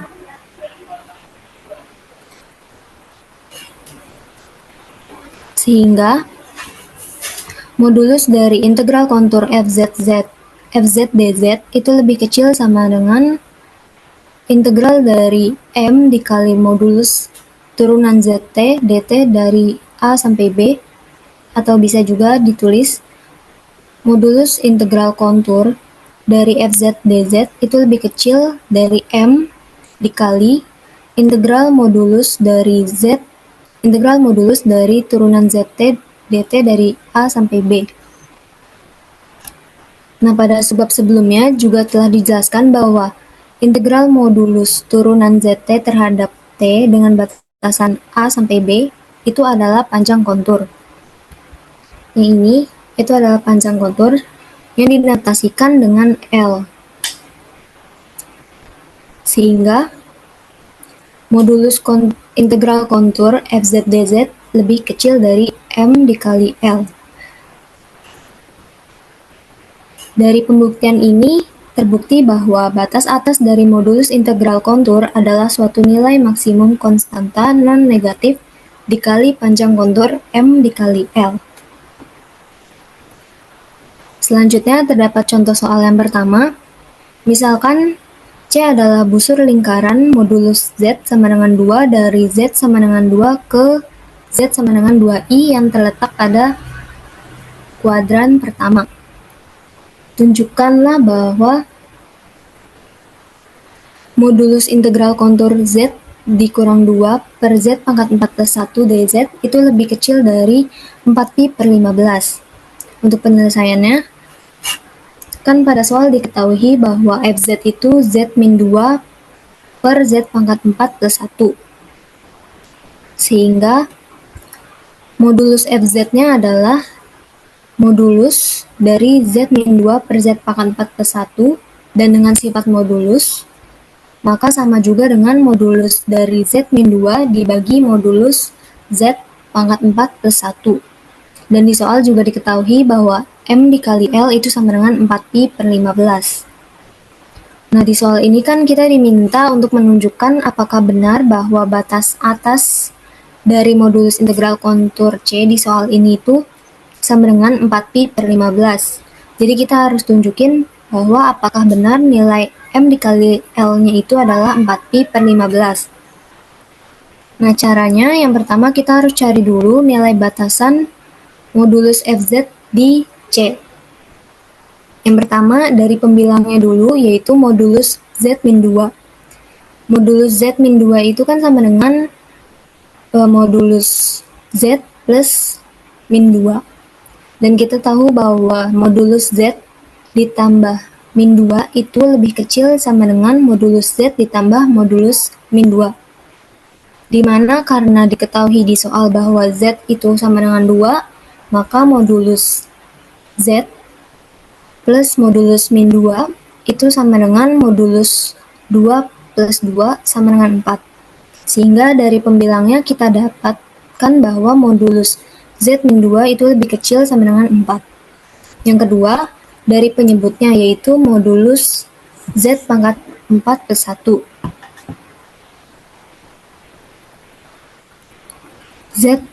Modulus Z pangkat 4 plus 1 itu lebih besar sama dengan modulus dari modulus Z pangkat 4 min 1, di mana modulus dari modulus Z pangkat 4 min 1 itu kan sama dengan 2, modulus 2 pangkat 4 dikurang 1, sama dengan 15. Sehingga didapatkan dari penyebutnya, modulus Z pangkat 4 plus 1 itu lebih besar sama dengan 15. Nah, dari pembilang dan penyebut yang didapatkan tadi, didapatkan bahwa modulus Fz sama dengan modulus Z min 2 per Z pangkat 4 plus 1 itu lebih kecil dari sama dengan 4 per 15, di mana 4 per 15-nya ini adalah M. Selanjutnya, kita cari panjang kontur. Diketahui busur lingkaran modulus Z sama dengan 2 terletak pada kuadran 1. Kan kita tahu bahwa modulus Z itu kan sama dengan akar X pangkat 2 plus Y pangkat 2, di mana akar X pangkat 2 plus Y pangkat 2 itu kan sama aja jari-jari atau R, sehingga didapatkan bahwa R-nya itu sama dengan 2. Dan karena berbentuk busur lingkaran, untuk lebih mudahnya kita ubah ke dalam bentuk polar, jadi Z. Jika ke dalam bentuk polar kan Z itu sama dengan R dikali E pangkat I theta, di mana R sama dengan 2, sehingga Z sama dengan 2 dikali E pangkat I theta. Dengan batasan tetanya 0 sampai pi per 2. Seperti pada gambar, dari pi-nya itu dari 0 sampai dengan pi per 2 atau 90 derajat. Kemudian kita hitung nilai L-nya atau panjang konturnya dengan rumus integral dari modulus turunan ZT terhadap T dengan batasan A sampai B, dengan A-nya adalah 0 dan B-nya adalah pi per 2. Dan kan tadi Z sama dengan 2 dikali E pangkat I theta. Sehingga kalau diturunin itu menjadi 2i dikali E pangkat I theta. Kemudian modulus dari 2i dikali E pangkat I theta itu menjadi modulus 2i dikali modulus E pangkat I theta. Modulus dari E pangkat I theta itu kan sama dengan 1, serta modulus dari 2 dikali I itu sama dengan 2 dikali 1 atau 2, sehingga hasilnya menjadi integral dari 2 dikali 1 dt dari 0 sampai 2 sampai pi per 2, sehingga integral dari 2t terhadap dengan batasan 0 sampai pi per 2 itu sama dengan 2t, integral 2 itu kan 2t, kemudian nilai t-nya dimasukin, yang pertama pi per 2, sehingga 2 dikali pi per 2, lalu t-nya dimasukin menjadi 0, sehingga hasilnya 2 dikali pi per 2 dikurang 0, atau pi dikurang 0 sama dengan pi, sehingga terbukti bahwa modulus dari integral kontur fz terhadap z itu lebih kecil dari m dikali L, atau modulus integral kontur z min 2 per z pangkat 4 plus 1 dz itu lebih kecil dari 4pi per 15. Kemudian terdapat soal yang kedua,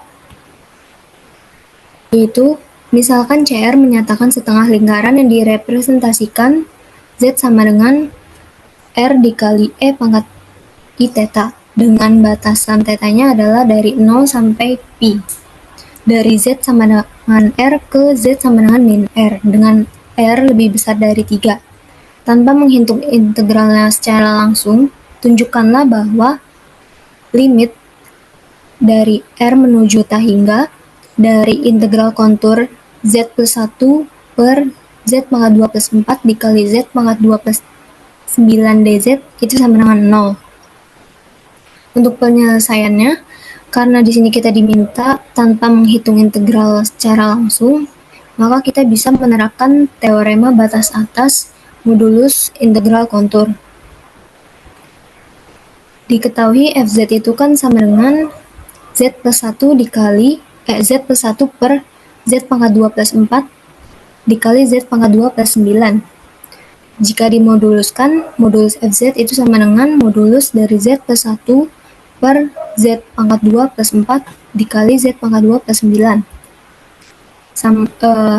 Lalu yang pertama kita cari batasan modulus fz sepanjang kontur CR. Dari pembilangnya, yaitu z plus 1, modulus z plus 1 lebih kecil dari mutlak z plus 1, di mana mutlak z-nya adalah R, sehingga didapatkan bahwa modulus dari z plus 1 itu lebih kecil sama dengan R plus 1. Kemudian dari penyebutnya yang pertama, yaitu modulus Z pangkat 2 plus 4 itu lebih besar sama dengan modulus dari modulus Z pangkat 2 min 4, di mana modulus Z-nya itu sama dengan R, sehingga didapatkan bahwa modulus Z pangkat 2 plus 4 itu lebih besar sama dengan R pangkat 2 min 4. Kemudian dari penyebut yang kedua, yaitu modulus Z pangkat 2 plus 9 lebih besar sama dengan modulus dari modulus Z pangkat 2 min 9. Dengan modulus Z sama dengan R, didapatkan bahwa modulus Z pangkat 2 plus 9 itu lebih besar sama dengan R pangkat 2 min 9. Sehingga dari pembilang dan penyebutnya, kita dapatkan bahwa modulus FZ sama dengan modulus Z plus 1 per Z pangkat 2 plus 4 dikali Z pangkat 2 plus 9 itu lebih kecil sama dengan R plus 1 per R pangkat 2 min 4 dikali R pangkat 2 min 9, di mana yang ini itu sama aja dengan MR, nilai MR. Kemudian soal nomor 2 ini, jika kita gambarkan pada bidang XY, itu gambarnya akan seperti ini. Kemudian kita cari panjang konturnya. Ingat bahwa modulus Z itu sama dengan R. Dan pada soal, diketahui bahwa modulus Z itu sama dengan R besar. Sehingga panjang busur atau kontur itu kan sama dengan kayak keliling lingkaran ya. Kan ini setengah lingkaran, jadi kita bisa pakai rumus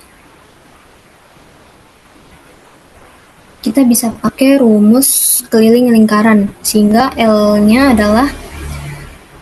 L-nya sama dengan 1/2 dikali 2 PR sama dengan 1/2 dikali 2 PR besar sama dengan PR besar.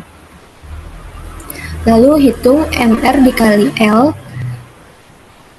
MR dikali L itu sama dengan R plus 1 per R pangkat 2 min 4 dikali R pangkat 2 min 9 dikali Pi R besar, sama dengan Pi dikali R pangkat 2 plus R per R pangkat 2 min 4 dikali R pangkat 2 min 9. Hasilnya Pi dikali R pangkat 2 plus R per R pangkat 4 minus 13 R pangkat 2 plus 36. Sehingga dengan sesuai bentuk teoremanya, yaitu mutlak integral kontur FZ lebih kecil sama dengan ML, itu kita dapatkan bahwa modulus dari integral kontur Z plus 1 per Z pangkat 2 plus 4 dikali Z pangkat 2 plus 9 dz itu lebih kecil sama dengan Pi dikali R pangkat 2 plus R per R pangkat 4 min 13 R pangkat 2 plus 36. Kemudian kita hitung nilai limitnya untuk cek apakah benar MR dikali L itu menuju 0 ketika R menuju tak hingga. Dengan menggunakan teorema limit, kita bisa hitung nilai limitnya. Limit R menuju 0 dari MR dikali L itu sama dengan limit R menuju tak hingga dari Pi dikali R pangkat 2 plus R per R pangkat 4 min 13 R pangkat 2 plus 36. Lalu dengan mengikuti teorema limit menjadi limit R menuju 0 dari Pi dikali R pangkat 2 plus R pangkat 4 plus R per R pangkat 4 dibagi R pangkat 4 plus R pangkat 4 per R pangkat 4 minus 13 R pangkat 2 per R pangkat 4 ditambah 36 per R pangkat 4. Di sini karena R yang menuju 0, sehingga kita bisa dapatkan bahwa Pi dikali 0 itu kan hasilnya Pi, sedangkan bagian bawah ini menjadi 1, sehingga 0 per 1 itu sama dengan 0. Sehingga karena MR dikali L itu hasilnya kita dapatkan menuju 0 ketika R menuju tak hingga, maka persamaan yang 7 ini juga berlaku sama dengan 0 ketika R menuju tak hingga, dengan mengikuti aturan pertidaksamaan yang ke-8. Untuk selanjutnya akan dilanjutkan oleh teman saya. Untuk selanjutnya di sini ada antiderivatif atau anti turunan.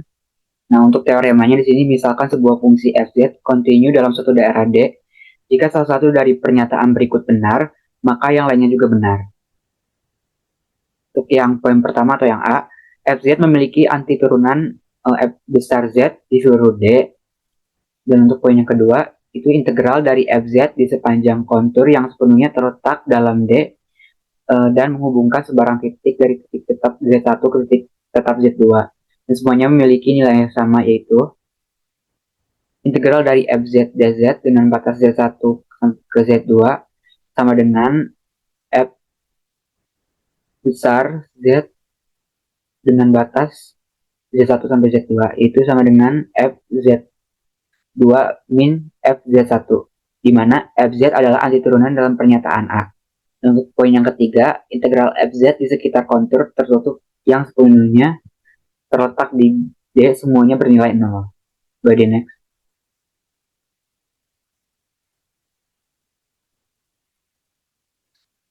Untuk contoh yang pertama di sini terdapat fungsi kontinu fz sama dengan e pangkat pz yang jelas memiliki antiturunan f besar z, itu sama dengan e pangkat pz per pi di seluruh bidang hingga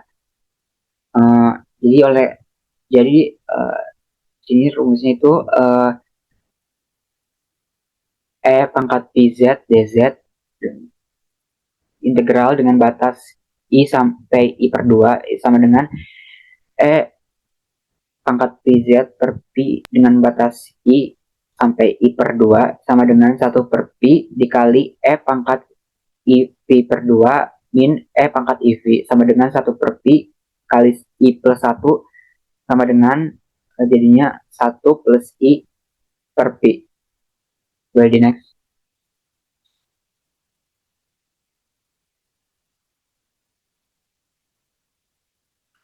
Di sini untuk contoh yang kedua, fungsi fz itu sama dengan 1 per z kuadrat yang kontinu dimanapun kecuali di titik asal dan memiliki antiturunan f besar z sama dengan min 1 per z pada domain mutlak z lebih besar dari 0 di seluruh bidang kompleks dengan titik asal yang dihilangkan.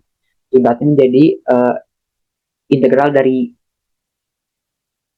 dz per z kuadrat dengan batas C sama dengan 0.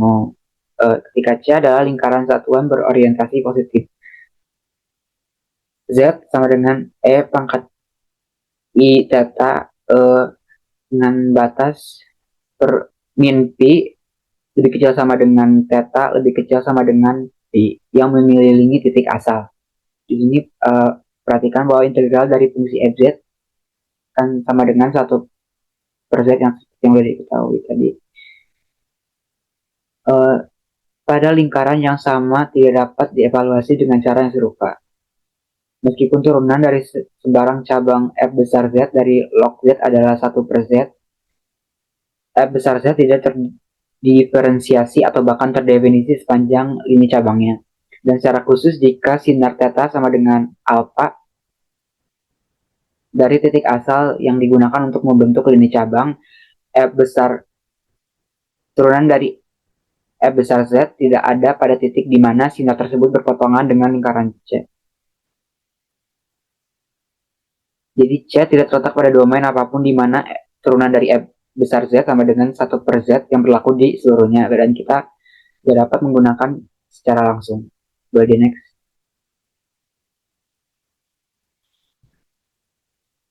Di sini untuk gambarnya, namun contoh 3 berikut ini akan menunjukkan bagaimana kombinasi dua antiturunan yang berbeda dapat digunakan untuk mengevaluasi fz sama dengan 1 per z yang mengelilingi C. By the next. Di sini misalkan C1-nya menyatakan setengah lingkaran kanan, yaitu Z sama dengan E pangkat I theta dengan batas min Pi per 2 lebih kecil sama dengan theta lebih kecil sama dengan pi per 2 dari lingkaran C pada gambar 51 tadi, itu cabang utamanya dengan rumus log Z sama dengan ln R plus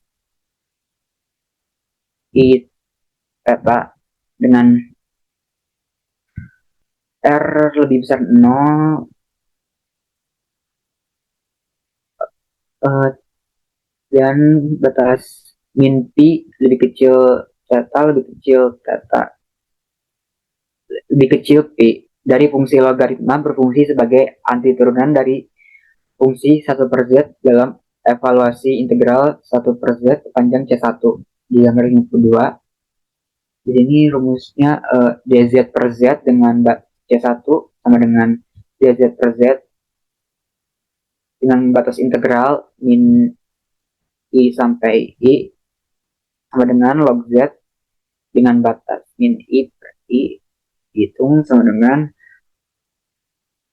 log I min log min I sama dengan ln 1 plus I pi per 2 min ln 1 min I pi per 2 sama dengan pi I. Boleh di next.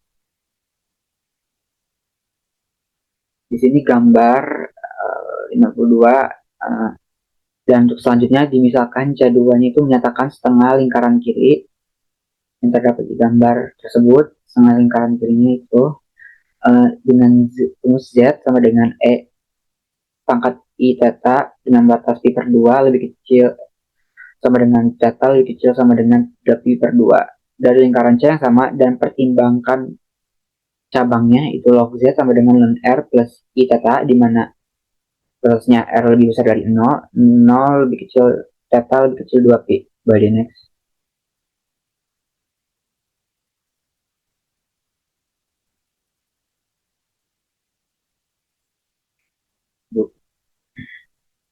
Dari fungsi logaritma di gambar 63 itu dapat dituliskan jadi dz per integral dari dz per Z dengan batas C2 sama dengan integral dari dz per Z dengan batas I sampai min I sama dengan log Z dengan batas I min I sampai min I sama dengan log min I min log I sama dengan ln 1 plus I 3 pi per 2 min ln 1 plus I pi per 2 sama dengan pi I.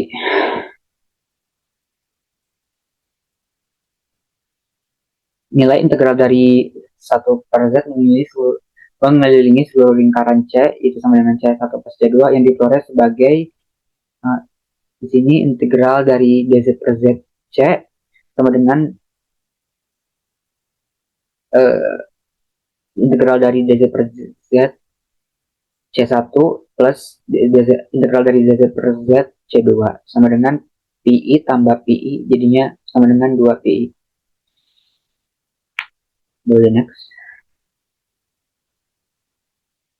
Di sini menggunakan antiturun untuk contoh 4 di sini menggunakan antiturunan untuk mengevaluasi integral Z 1 per 2 dz dengan batas C1 di mana integralnya itu adalah cabang dari FZ sama dengan Z pangkat setengah sama dengan XP dikali setengah log Z sama dengan akar dari R E pangkat I theta per 2 dengan batas R lebih besar dari 0, 0 lebih kecil dari theta lebih kecil dari 2 pi dari 2 pi. Dari fungsi akar kuadrat dan C1 adalah sembarang kontur dari Z sama dengan min 3 ke Z sama dengan 3 yang kecuali titik ujungnya terletak di atas sumbu Z di gambar 54. Meskipun integral kontinus sepotong pada C pertama dan integralnya itu karena itu ada jadi cabang keduanya itu dari Z pangkat setengah itu ini gambarnya. Boleh next. Selanjutnya tidak terdefinisi pada sinar theta itu sama dengan 0 dan khususnya di titik Z sama dengan 3. Namun di cabang lain itu F1Z sama dengan akar dari R E pangkat I theta per 2 dengan batas R lebih besar dari 0, min pi per 2 lebih kecil dari total lebih kecil dari 3 pi per 2 yang terdefinisi dan kontinu di mana saja pada C1. Maka nilai C1-nya itu di semua titik pada C1 kecuali Z sama dengan 3 yang bertepatan dengan nilai integran 2. Sehingga integran dapat diganti dengan F1Z karena antiturunannya dari F1Z adalah fungsi itu F1Z sama dengan 2 per 3 Z pangkat 3 per 2 sama dengan 2 per 3 R akar RE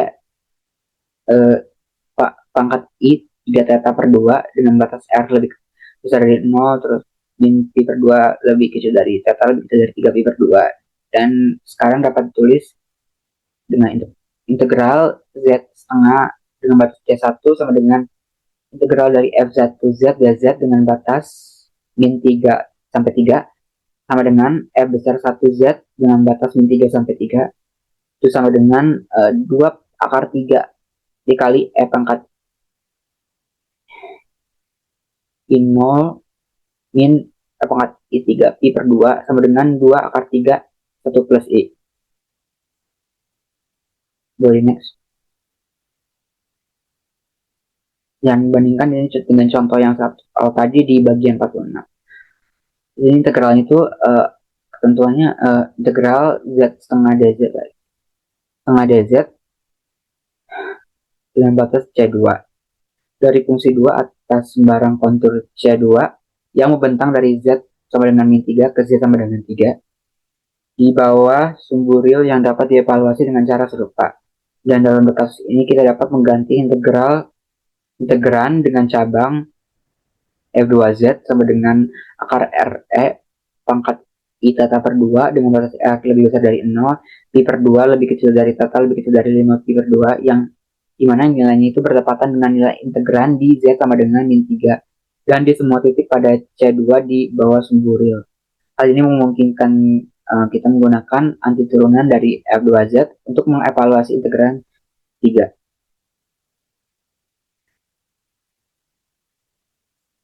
Boleh next?